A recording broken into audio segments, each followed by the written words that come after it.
Prazer em Conhecer, hoje terça-feira, mês de maio, e a gente de volta com o nosso Prazer em Conhecer em nova temporada, continuando o papo de ontem sobre a hipnose. Adriano Mendes, nosso psicólogo e amigo aqui, né? Ontem a gente deu assim, né, a pincelada, o início de tudo, que é realmente a atenção e levar a coisa para o lado mais emocional, né? Hoje a gente entra já no processo da hipnose? Já, aliás, nós já entramos, né? Já entramos. Primeiro. E a gente vai encaixando com o dia a dia, né? Para não ficar só a coisa assim da técnica da hipnose, porque aí não fica legal. Vamos tentar juntar as coisas, como nós fizemos ontem, né? Então a gente vai colocando sempre alguma coisa do dia a dia, né? Mas, por exemplo, a questão, você falou da sugestionabilidade, né? O teste da sugestão. Primeiro, antes disso, antes de você saber se a pessoa é sugestiva ou não, a gente falou da questão da apresentação. A apresentação já é tudo, já chama a atenção do outro, né? Ah, fulano de tal, o grande hipnólogo, ou o grande artista, ou grande, seja lá o que for, já vai ganhando, né? E depois desse processo vem uma coisa chamada rapport permissivo, né? Esse bate-papo que você tem com a pessoa, né? Explicando, né, que é hipnose, que ela não precisa ficar com medo, né? E que para essa coisa acontecer, no caso da hipnose de palco, né, ou mesmo na hipnose lá do dentista que eu já tinha comentado, né, para essa hipnose acontecer, essa pessoa tem que participar, tem que estar junto, né, tem que confiar, tem que se abrir, né, porque senão ela não acontece, entende? Se não há participação, se não há um acordo, porque um mito muito grande que existe aí, que o cara vai balançar alguma coisa. Isso é coisa de desenho animado, né? De desenho animado, né? Vai ficar girando ali, né? Isso até existe, mas isso tem que ser com a permissão do outro. Né? Não é uma coisa que você vai chegar na rua e... Né? Você tem que se deixar hipnotizar, isso. Tem que se deixar hipnotizar.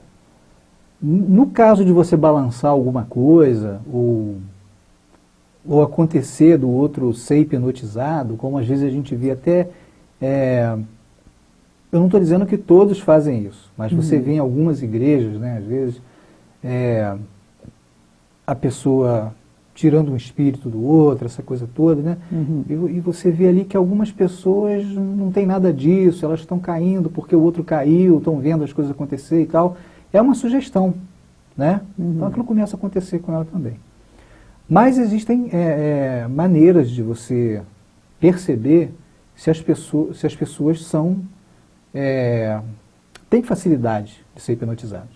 Então, no caso, por exemplo, da hipnose de palco, né, o cara ele vai fazer alguns testes. Então, esse é o terceiro momento. Então, primeiro, conquistar a atenção da pessoa, chamar a atenção da pessoa para o cara que está chegando. Segundo, bater aquele papo com ela, dizer que ela tem que participar, que senão a coisa não acontece, né? E depois, o terceiro momento é ver quem é sugestionável. Está vendo um processo? A hipnose, ela é um processo, ela não é chegar no cara e pum, apagar ele, não é assim. Então aí, o cara que está lá no palco apresentando a hipnose, né? Ou o cara que está utilizando a hipnose clínica, né? Ele tem que saber se a pessoa é sugestionável ou não. Então tem alguns testes, né, que ele vai aplicar, né? Por exemplo, ele pede a pessoa para colocar as mãos assim, aí todo mundo no caso, né? Em uma mão ele vai imaginar que tem um balão com uma pressão muito grande que está puxando o braço dele para cima. E no outro braço ele vai imaginar que tem um peso muito grande, um paralelepípedo, por exemplo, pendurado, que está puxando o braço para baixo, né? 1, 2, 3 e já, né? Então, as pessoas que são mais sugestionáveis, que deixam a imaginação viajar, começam a fazer o movimento. A fazer o movimento, entende? O balão da imaginação dela, claro, ela tem que participar. É por isso que tem o segundo momento, que é esse rapport, que é essa conversa. Olha, não adianta, se você não quiser participar, a coisa não vai acontecer. Você tem que permitir, você tem que entrar numa coisa, você não pode mentir para mim. Né? Esse que é o rapport. Você não pode mentir para mim. Porque se você Tipo mente assim, para né? Fecha mim... os olhos, a pessoa assim, É. um fechado, outro aberto, né? Tá todo mundo, também tô. Exatamente. E aí o que que acontece? Ela não Nada. está participando. Não acontece Não nada. acontece nada, ela não está participando. Né? Então aqueles que aceitaram participar, não pode mentir.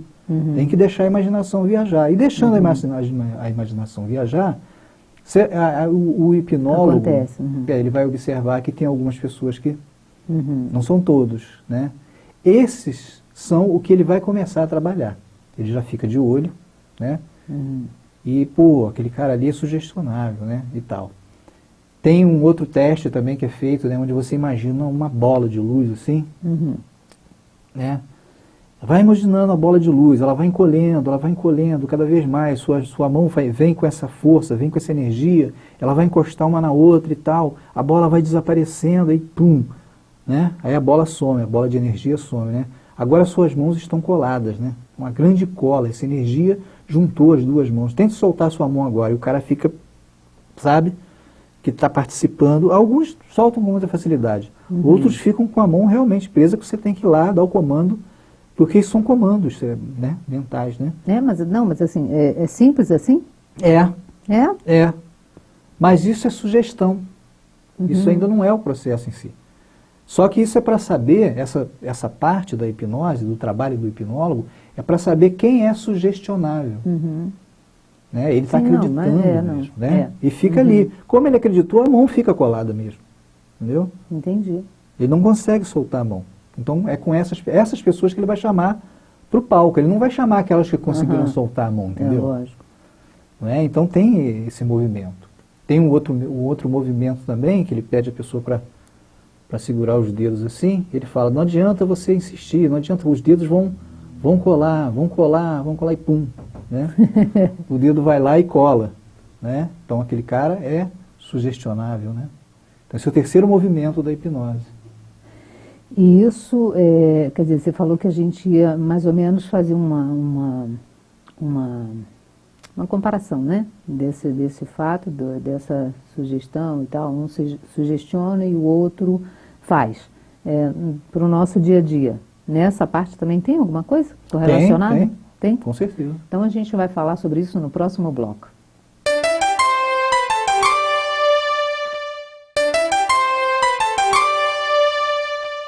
De volta com o nosso prazer em conhecer, você pode participar através do nosso e-mail tvice@tvice.com.br.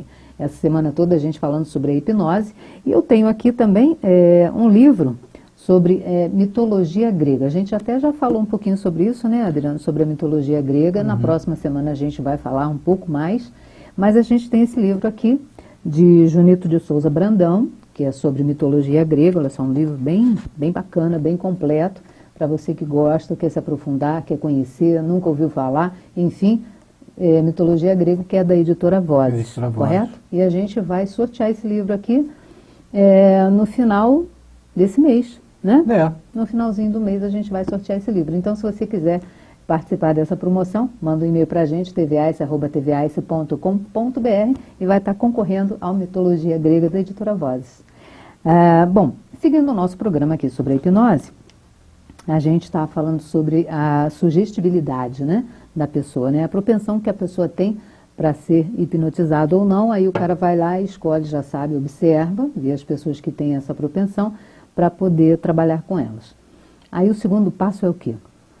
Não, então a gente estava nessa questão, você perguntou qual a aplicabilidade disso, ou se isso tem sido usado assim de forma não correta, vamos dizer assim, se é assim que eu entendi a tua pergunta, né? Sim. Eu tenho observado isso, né? Tem, assim, muitos profissionais sérios, né, tanto da área da saúde, como da área religiosa também, né?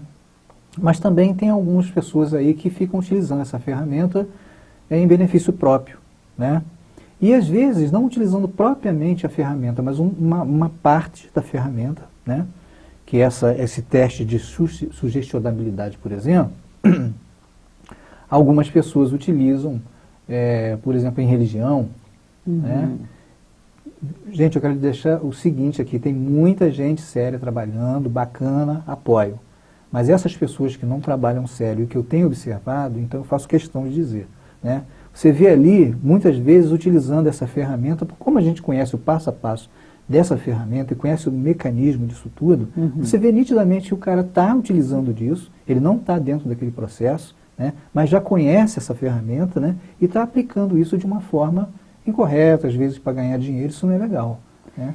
Mas essas pessoas que, por exemplo, que você está citando isso, né, que estão usando isso de uma forma não muito correta, não como ética, deveria ser.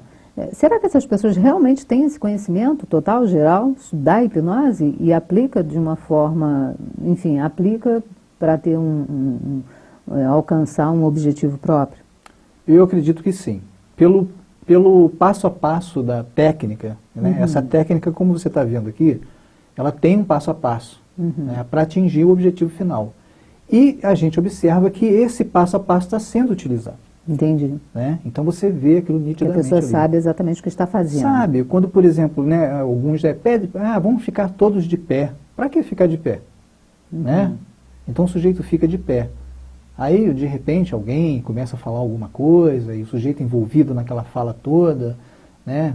E a gritaria, muitas das vezes, né? Aí começa a confundir a mente, porque se começa a gritar muito, depois fala de Deus, depois fala, sabe, uma coisa mais baixinha, coisa e tal, o cérebro não consegue processar muito isso aí, né? Então, de repente, o sujeito também começa a desequilibrar ali, começa aquele processo de, sabe, de gangorra, de não sei o quê, isso também já é uma sugestão para a pessoa que tem facilidade de ser hipnotizada, de receber uma sugestão, entendeu? Então, a pessoa vai pensando, né? E qual é a diferença, por exemplo, da pessoa que ela é facilmente, no caso, hipnotizada e a pessoa que não é facilmente hipnotizada? A diferença é que esses fenômenos, né, como, por exemplo, quando você vai entrar nessa fase de saber utilizar a técnica da sugestão, porque são técnicas, eu mostrei aqui a do dedo, né, o dedo querendo, né, a bola de energia, puxando a mão, né? Quando você começa a usar esse, né, o balão, puxando uma mão, descendo a outra com peso, né, isso aí não é hipnose. Isso aí é uma sugestão que você está dando. Você não está hipnotizando. Isso é para você pegar e pescar a pessoa. Sim. Aí você perguntou qual é a diferença. A diferença é que esse outro, ele não vai entrar nesse jogo. Não, então, mas por quê? Por que um entra e o outro não? Porque um tem a questão da facilidade, né, da sugestão, trabalha melhor a fantasia, se deixa levar, né, pela fantasia. O outro já não quer mais saber disso. Né? E é engraçado que alguns teóricos até dizem que isso tem muito a ver com a idade. Quanto mais madura é a pessoa, menos sugestionável ela é. Entende? Quanto mais ela amadureceu, menos sugestionável essa pessoa é. Mas tem pessoas que o ser humano, a característica dele é ter fantasia, né? É do ser humano essa característica. Então, quando ele permite, é por isso que esse teste é feito, é para saber se você está deixando a sua imaginação te levar ou não. Até porque, no processo da hipnose, é preciso trabalhar com a imaginação. Se você não trabalhar com a imaginação, não tem como haver hipnose, entende? Tem que sair da mente racional. Eu não sou uma pessoa facilmente hipnotizável. Hipnotizado, falei, é uma bobagem. Vamos ver isso até o final do programa, né? Não é que eu já fiz curso de teatro. Ah, sei. Da sementinha, né? Agora você é uma sementinha. Agora você vai começar a brotar. Agora você é uma flor. Certo. E você não deixou a imaginação fluir? Não, eu sempre achei muito engraçado isso, entendeu? Então, assim, eu nunca consegui de fato ser uma sementinha. Olha, foi muito bom você falar disso. Tem um processo na psicologia junguiana que chama-se imaginação ativa, né? Onde você vai trabalhar esses processos da fantasia e conversar com o seu reino interior, né? Tem outros processos também que a gente trabalha com barro, né? Com a pintura, essa coisa toda, né? E quanto mais você deixa fluir a imaginação, né, melhor você entra em contato com esse ser interior, né, que você é, mas só através da imaginação.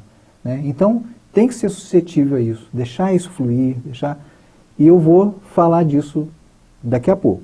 Beleza. Então vamos hoje terminar o nosso prazer em conhecer e a gente volta amanhã falando mais sobre a hipnose, mas antes, não esquece que a gente tem aqui mitologia grega para você. tvaice@tvaice.com.br. Até amanhã.